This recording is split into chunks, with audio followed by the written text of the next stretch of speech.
8월 26일 월요일 하나님 말씀 데살로니가 전서 5장 12절부터 22절입니다. 함께 교독하겠습니다. 형제들아 우리가 너희에게 구하노니 너희 가운데서 수고하고 주 안에서 너희를 다스리며 권하는 자들을 너희가 알고 그들의 역사로 말미암아 사랑 안에서 가장 귀히 여기며 너희끼리 화목하라.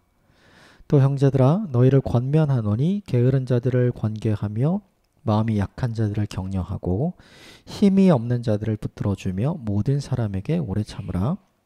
삼가 누가 누구에게든지 악으로 악을 갚지 말게 하고 서로 대하든지 모든 사람을 대하든지 항상 선을 따르라. 항상 기뻐하라. 쉬지 말고 기도하라. 범사에 감사하라. 이것이 그리스도 예수 안에서 너희를 향하신 하나님의 뜻이니라. 성령을 소멸하지 말며 예언을 멸시하지 말고 범사에 헤아려 좋은 것을 취하고 악은 어떤 모양이라도 버리라. 아멘. 이것은 하나님의 말씀입니다. 데살로니가 전서 이제 후반 부분인데요. 데살로니가 교회의 성도들이 사도 바울의 예상보다 훨씬 더 견고하게 고난 중에도 믿음을 잘 세워가고 있다는 걸 사도 바울이 디모데를 통해 들었죠.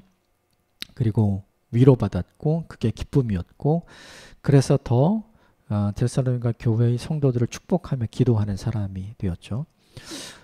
그런데 현실적으로 데살로니가 교회의 성도들이 가진 문제들이 몇 가지가 있었어요. 오늘 본문에 이제 그 중에 몇 가지가 나오는데 주말 본문에 나오는 내용들을 잠깐 살펴보면 먼저 죽음을 맞이한 성도들, 그러니까 이 사람들은 이 시대의 데살로니가 교회 성도들은 주님이 곧 다시 오신다라는 임박한 종말 사상을 갖고 있었거든요. 근데 주님이 다시 오시기 전에 먼저 교회 안에서 죽음을 맞이한 자기의 가족들과 성도들이 있을 거 아니에요. 그 사람들이 어떻게 되는가 굉장히 궁금했어요. 그래서 그것에 대해 서로 각기 다른 답을 찾고 있었는데 사도 바울이 정리를 해줍니다.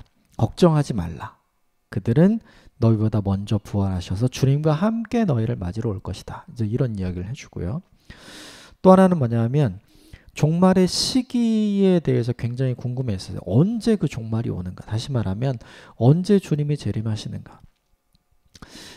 예수님께서 제자들에게도 이야기하셨던 것처럼 인자가 구름을 타고 다시 오는 걸 볼 사람도 있을 것이다. 복음서에서도 그렇게 말씀하시죠. 그리고 사도행전에 기록된 대로 하나님 나라로 승천하시면서 제자들이 묻죠. 어느 때입니까? 그때는 알 필요가 없지만 내가 올라간 대로 내가 다시 올 것이다. 그러니까 제자들에게 부활의 증인이요 승천의 증인인 사람들에게 그렇게 이야기를 했기 때문에 사람들은 항상 때에 관심이 있었어요. 시기. 주님이 다시 그대로 오시는 때가 언제인가. 그래서 그때가 이때다 그때가 이때다 뭐 이런 이야기가 그때도 있었고 이제 지금도 있게 되는 거죠. 근데 이런 질문들에 대해서 사도 바울이 어떻게 이야기해 주냐 하면 아주 간단하게 얘기해 줍니다. 그날은 도적같이 온다. 그날은 아무도 알지 못한다. 그럼 어떻게 살아야 되는가? 일상을 살아라. 평상시대로 살아라. 그러면 된다. 이렇게 이야기를 해주죠. 그리고 오늘 본문 12절부터 22절까지 그 이외에 이제 몇 가지 데살로니가 교회 성도들이 가지고 있었던 문제와 어려움에 대해서 해답을 줍니다. 먼저 12절 13절 같이 읽겠습니다. 시작. 형제들아 우리가 너희에게 구하노니 너희 가운데서 수고하고 주 안에서 너희를 다스리며 권하는 자들을 너희가 알고 그들의 역사로 말미암아 사랑 안에서 가장 귀히 여기며 너희끼리 화목히라. 사도 바울은 이미 이야기한 것처럼 데살로니가 교회의 사역 기간이 3주밖에 없었어요. 그리고 위험했고 생명의 위기가 있었기 때문에 데살로니가 교회의 성도들이 사도 바울을 보호하기 위해서 철수시키죠. 그 3주의 기간 동안 복음을 잘 전했어요. 그리고 결론적으로 보면 소문난 믿음의 공동체, 그리고 사랑의 수고를 아끼지 않는 공동체, 소망의 인내를 가진 공동체가 되기는 되었어요. 그런데 오늘 본문을 보면 주 안에서 수고하고 너희를 다스리며 권하는 사람들. 이게 쉽게 말하면 교회 공동체 리더들이죠. 교회 공동체 리더들을 사도 바울이 세우고 철수를 할 시간이 없었던 거죠. 그러니까 이미 복음을 전하고 회심하고 개종해서 예수 그리스도를 자기 인생의 구주로 받아들이기로 결정한 사람들과 함께 3주 동안 하나님의 말씀을 나누고 가르치긴 했지만 그들 중에서 누가 리더가 되어서 이 교회 공동체를 이끌어 가야 할지 이런 거는 이제 함께 뽑지 못했고 정해주지 못한 거죠. 그래서 생긴 어려움들이 있었던 거예요. 그래서 13절에 보면 이렇게 얘기하죠. 그들의 역사로 말미암아 사랑 안에서 가장 귀히 여기며 너희끼리 화목하라. 너희끼리 화목해라 이렇게 얘기하잖아요. 그 리더들의 섬김 속에서 너희가 사랑을 받고 너희가 잘 커갔으니 그 리더들을 인정하고 너희끼리 화목해라. 이제 이렇게 얘기한 거죠. 이렇게 이야기한 걸 뒤집어 보면 사실은 화목할 수 없었던 분쟁과 갈등과 사건들이 이들에게 있었던 거죠. 그들에게 이게 없었으면 이런 리더들의 이야기를 할 필요가 없고 너희 서로 화목해라 이렇게 이야기할 필요가 없었겠죠. 그래서 이 본문을 생각을 해보면 원칙이 있는 것 같아요. 화목하기 위해서 어떻게 해야 될 것인가. 사도 바울이 뽑지 못했죠. 자기들끼리 아마 뽑았겠죠. 그런데 화목하지 못하고 분쟁과 갈등이 생기면 이런 거죠. 나는 저 사람 안 뽑았는데 왜 저 사람이 리더지? 이런 거요. 저 사람은 사람이 세운 리더잖아. 저 사람은 하나님이 세운 리더 아니야. 이럴 수 있죠. 이러면 어려움이 생기는 거잖아요. 그러니까 화목하기 위해서 필요한 건 뭐냐면 리더는 사람이 뽑지만 하나님이 허락하신다. 그걸 인정해라. 이거죠. 우리도 그런 경우 많죠. 우리도 내가 인정할 수 없는 리더십들이 있잖아요. 그런데 기억해야 되는 게 무엇이냐면 분명히 우리가 뽑지만 하나님이 허락하신다. 그 리더십은 영원하지 않다. 그러므로 그러니까 리더십으로 있는 그 기간 동안 인정해야 한다. 이거죠. 또 하나는 뭐냐면 마음에 드는 사람이 리더가 되면 화목하겠죠. 그런데 마음에 들지 않는 사람이 리더가 되었을 때는 화목하지 않고 불화가 되는 거죠. 그러므로 이것도 하나 인정해야 돼요.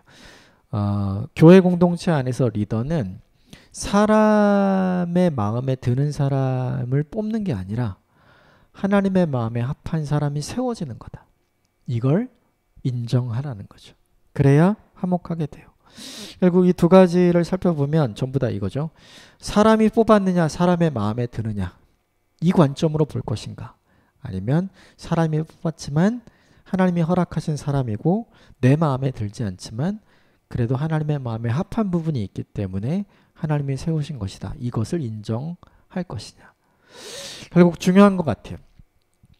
샬롬의 평화는 분명히 하나님이 주죠. 그렇죠? 샬롬의 평화는 분명히 하나님이 줘요. 그런데 화목은 관계가 잘 유지가 되는 거, 평화롭게 유지가 되는 거. 이 유지시키는 문제는 하나님이 하시는 게 아니라 우리가 하는 거예요. 그래서 이 본문에서 너희끼리 화목하라 이렇게 이야기를 해줘. 이 화목과 평화의 시작은 하나님이지만 그럼에도 불구하고 이 화목을 만들고 이 화목을 유지해야 하는 것은 우리의 책임이다. 우리가 인정해야 될 것이 있었죠. 사람이 뽑지만 하나님이 허락하신 것이다. 내 마음에 들지 않지만 하나님의 마음에 합한 부분이 있을 것이다. 이것을 인정하는 일이 필요하죠. 이걸 우리에게 적용해야 하는 것 같아요. 예, 우리 가끔 집에서도 그런 얘기 하잖아요. 예, 자녀들도 내 마음에 들지 않을 때 있고 또 배우자가 내 마음에 들지 않을 때 있잖아요. 그렇죠? 그런 때도 이걸 적용해야죠. 예, 하나님이 주셨다. 하나님이 내게 가장 맞는 짝으로 주셨다. 하나님이 내게 가장 알맞는 자녀로 주셨다. 이것을 인정해야만 무엇이 생기냐면 화목을 만들어낼 힘이 생기는 것 같아요. 교회 공동체 안에서도 마찬가지고 우리의 일터에서도 마찬가지인 것 같아요.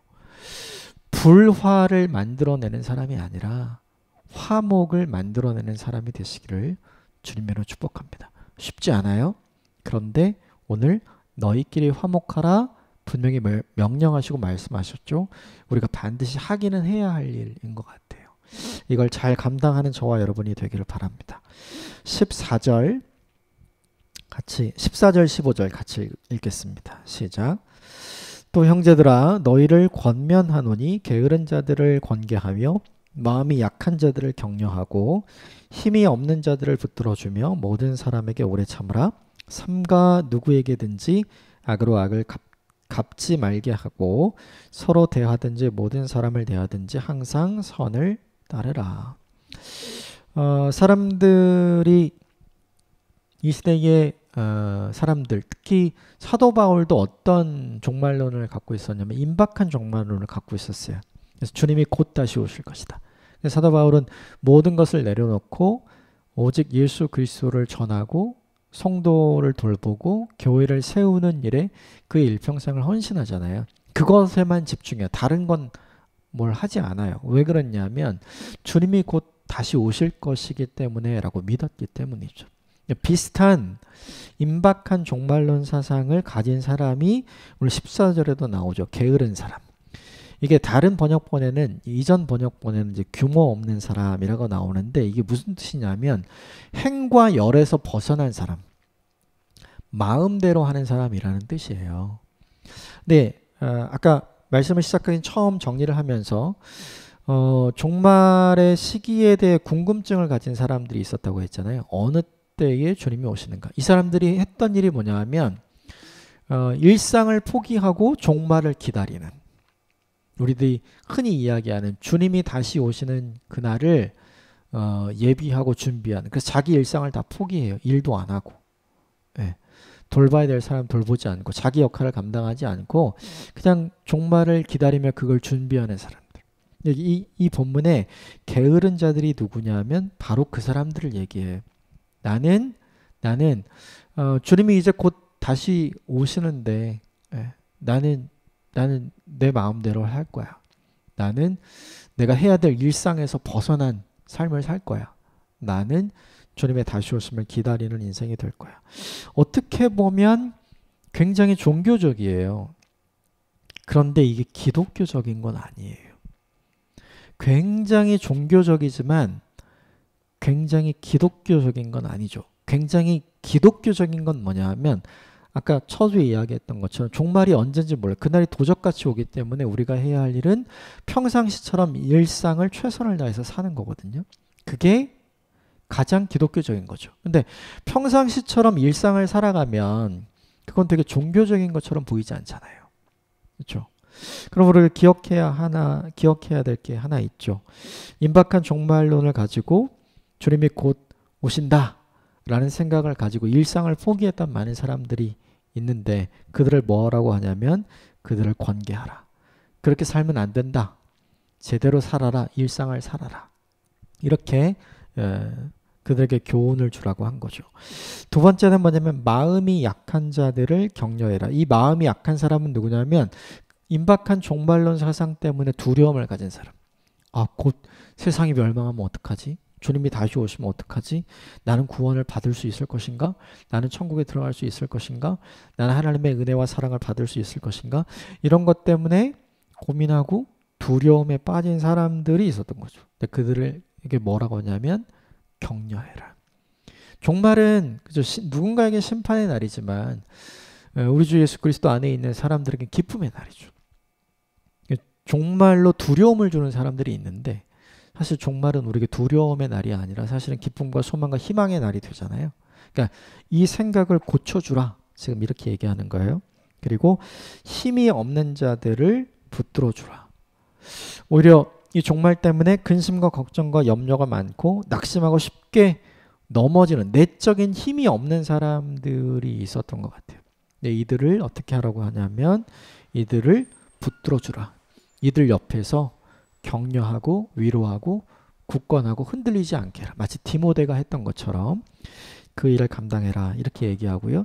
또 마지막으로 모든 사람에게 이거 15절과 연결해서 보면 악한 것을 악한 것으로 갚지 말고 선을 따라서 복수하지 말아라. 왜냐하면 데살로니가 교회가 대표적으로 박해받는 교회였잖아요. 그러니까 사람들 사이에 어떤 생각이 있냐면 내가 이제는 더 못 참겠다. 내가 받은 만큼 돌려줘야 되겠다. 이런 생각을 하는 사람들이 있었던 거죠. 그런데 그렇게 하지 말아라. 이렇게 이야기를 해줘요. 14절과 15절을 보면서 우리에게 좀 적용하고 싶은 것이 있어요. 그것이 뭐냐 하면 종말을 앞두고 살아가는 사람들이 어떻게 살아가야 하는가. 주님이 다시 오실 것이기 때문에 주님이 준비하신 영원한 천국이 우리에게 있기 때문에 우리가 어떻게 해야 되는가. 그것을 준비하는 인생이 아니라 그것을 선물로 받을 날을 기대하면서 우리 일상을 평범하게 최선을 다해서 살아가는 사람이 되는 거. 그리고 혹시라도 종말을 두려워하는 사람이 있다면 그건 두려워해야 할 것이 아니다 라고 바르게 알려주는 사람이 되는 거. 그리고 무엇보다 이 세상살이의 근심과 염려와 걱정과 염려가 많잖아요. 그걸 남의 일로 여기지 말고 그가 내 가족, 내 형제임을 인식하고, 그래서 14절에 형제들아 이렇게 나오잖아요. 그가 우리가 천국에서 우리가 예수 그리스도 안에서 모두 다 하나님의 자녀임을 인식하고 그에게 마음을 주고 그에게 관심을 주는 인생을 살아라 라고 이야기해 주시는 거고, 무엇보다 다시 오시면 그분이 갚아주시잖아요. 내가 갚지 않아도 돼. 내가 복수하지 않아도 돼. 오히려 주님이 하셨던 것처럼 그를 선대할 때 하나님께서 나를 더 칭찬하시겠죠. 이걸 잊지 말고 살라는 거죠.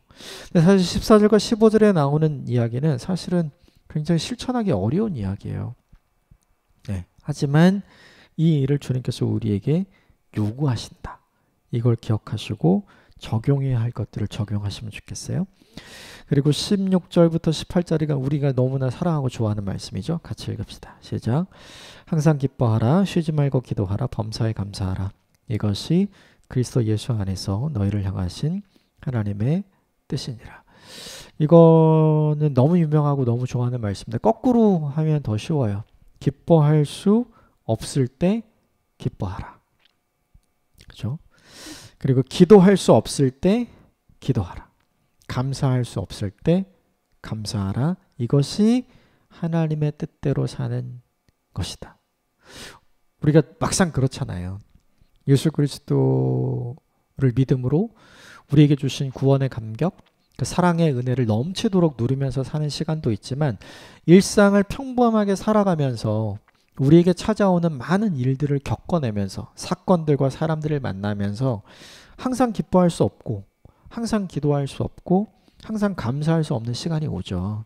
그런데 그때라도 우리가 하나님의 뜻대로 살아갈 수 있는 방법은 무엇이냐면 기뻐할 수 없는 상황이 없어지는 게 아니고 감사할 수 없는 상황이 해결되는 게 아니고 그리고 기도할 수 없는 일, 그 일이 우리 인생에 일어나지 않는 게 아니라 그 모든 것이 있어도 그 일을 하는 것. 이걸 한마디로 적용하면 그럼에도 불구하고 해야 될 일을 하는 것. 이거죠. 그럼에도 불구하고 내가 하나님 앞에 해야 할 일을 할 때 하나님께서 다시 오실 때 우리를 얼마나 칭찬하실까. 이거를 생각해 볼 필요가 있는 거죠. 하나님의 뜻대로 사는 길은 쉽진 않아요. 네, 쉽지 않죠. 나를 눌러야 되니까요. 그런데 하나님의 뜻대로 산 사람을 하나님이 얼마나 자랑스러워 하실까. 이 부분을 생각하시면서 이 부분은 적용하시면 좋겠어요. 그리고 마지막 19절부터 22절까지가 이제 하나로 연결되어 있는데 19절을 보면 성령을 소멸하지 말며 이렇게 돼 있죠. 고린도전서 12장 3절에 어떤 말씀이 있냐면 성령으로 아니하면 누구든지 성령으로 아니하면 예수를 주로 고백할 수 없다. 그러니까 성령의 내주하심이 있어야, 쉽게 말하면 성령의 인치심이 있어야, 성령의 동행하심과 함께하심이 있어야 우리가 예수를 구주로 고백할 수 있는 사람이 된다는 거죠. 그런데 오늘 본문에 성령을 소멸하지 말며 성령이 사라진다는 거잖아요. 이건 무슨 얘기냐면 신앙의 고백이 흔들린다는 뜻이에요. 누구든지 성령으로 하지 아니하거든 예수를 주로 고백할 수 없다니까 성령이 사라지면 예수를 주로 고백할 수 없는 상황이 되는 거잖아요. 사도 바울이 디모데를 데살로니가로 보낼 때 믿음이 흔들리는 것을 흔들리지 않게 하기 위해, 견고하게 하기 위해, 위로하기 위해 보내잖아요. 그러니까 사실 믿음이 흔들리는 많은 사람들이 있었던 거죠. 예. 그래서 이 본문에 성령을 소멸하지 말며, 우리가 어떻게 뭐 성령을 붙잡을 수 있는 것도 아니고 뭐 막을 수 있는 것 그런 게 아니잖아요. 그러니까 이것이 무슨 뜻이냐면 나의 신앙 고백이 흔들리게 하지 말며, 이걸 얘기하는 거예요. 첫 번에 신앙의 고백은 성령님의 도우심으로 하는 거예요. 그런데 두 번째부터는 내가 고백하는 거예요. 지금 그걸 얘기하는 거죠. 성령께서 내 안에 자유롭게 머무실 수 있는 장소가 되도록 신앙의 고백을 진심으로 하는 하나님의 사람이 되어 살도록 노력해라. 이걸 흔들리지 말아라. 이렇게 이야기하는 거죠. 20절 보면 예언을 멸시하지 말고, 이게 미래를 이야기하는 게 아니라 하나님 말씀 얘기하는 거예요. 구체적으로 보면 데살로니가 전서가 쓰여졌을 때에 사도 바울이 보낸 회람서신, 그리고 복음서의 이야기들, 그때는 아직 기록은 되지 않았지만 구전으로 들렸던 거, 그리고 기록된 거였던 구약의 말씀이죠. 이 말씀들을 무시하지 말아라, 이 뜻이에요. 그 말씀을 하나님의 말씀으로 잘 받아들여라. 받아들일 때 어떻게 받아들이면 두 가지를 하라고 얘기하는데, 첫 번째는 범사에 헤아려 좋은 것을 취하라. 악은 어떤 모양이라도 버려다. 여기 악이라는 게 일상의 악을 얘기하는 게 아니라 이 예언과 관련된 악이에요. 그러니까 거짓 해석, 잘못된 선지자들의 가르침, 이것이 나중에 이제 종말에 관한 잘못된 가르침과 거짓 교사들의 이야기가 이제 데살로니가 후서에 등장하거든요. 이제 그 이야기를 하는 겁니다. 결국 말씀을 해석할 때, 말씀을 읽을 때, 말씀을 연구하고 말씀을 공부할 때 우리가 해야 되는 선택이 뭐냐 하면 덕이 되는 좋은 선택을 해야 한다. 모두에게, 그리고 나에게 덕이 되는 바르고 좋은 선택을 해야 한다. 거짓된 말씀, 거짓된 해석을 잘 버려야 한다. 지금 요 이야기를 하고 있는 거죠. 결국 이 이야기 왜 했을까요? 신앙 고백이 흔들리는 사람이 많았기 때문이고, 그리고 말씀을 무시하는 사람들이 많았기 때문이죠. 그리고 무엇보다 말씀을 해석할 때 좋은 것을 선택하지 않고 이 기독교 전통 밖에 있는 이단의 해석, 거짓 해석들을 선택하는 사람들이 많았기 때문이죠. 그래서 그것을 하지 말라, 이렇게 이야기를 합니다. 오늘 본문에 구체적으로 이렇게 하고 이렇게 하지 말라 라는 이야기가 등장을 하죠. 이것은 시간이 지난 지금도 우리에게 그대로 적용해야 될 일인 것 같아요. 리더에 대한 관점 잘 기억하십시다. 내가 뽑지 않았지만 하나님이 세우시고, 내가 인정하지 않지만 하나님이 인정하신 사람이라는 거, 이거 잘 기억했으면 좋겠고, 화목은 우리의 몫이라는 거, 이거 잘 기억했으면 좋겠고요. 또 하나 종말을 앞두고, 그죠? 주님이 다시 오실, 이제 마지막 남은 게 그거잖아요. 그게 언제인지 모르지만 그때가 올 때까지 우리가 이 종말의 문제 때문에 네 가지 종류의 사람이 있었죠. 이 사람들은 어떻게 대해야 할 것인가, 이런 바른 스탠스를 갖는 거 중요하고, 또 하나는 16절부터 18절 항상 기뻐하고 쉬지 말고 기도하고 범사에 감사하라. 이게 우리를 향하신 하나님의 뜻이라는 거. 그래서 이렇지 않을지라도, 그럼에도 불구하고 이렇게 살기를 바라시는 마음이 하나님께 있다. 이것을 기억하고 사는 거. 그리고 신앙 고백이 절대 흔들리지 않게 하는 거. 말씀을 무시하지 않게 하는 거. 그리고 말씀의 해석은 거짓 해석 말고, 거짓 해석이 아니라 바르고 덕이 되는 해석을 취해야 한다는 거. 요거 많은 것을 나눴는데 이것 중에 오늘 우리에게 적용할 부분들을 잘 적용함으로 오늘 하루를 사시면 좋겠습니다. 함께 기도하겠습니다.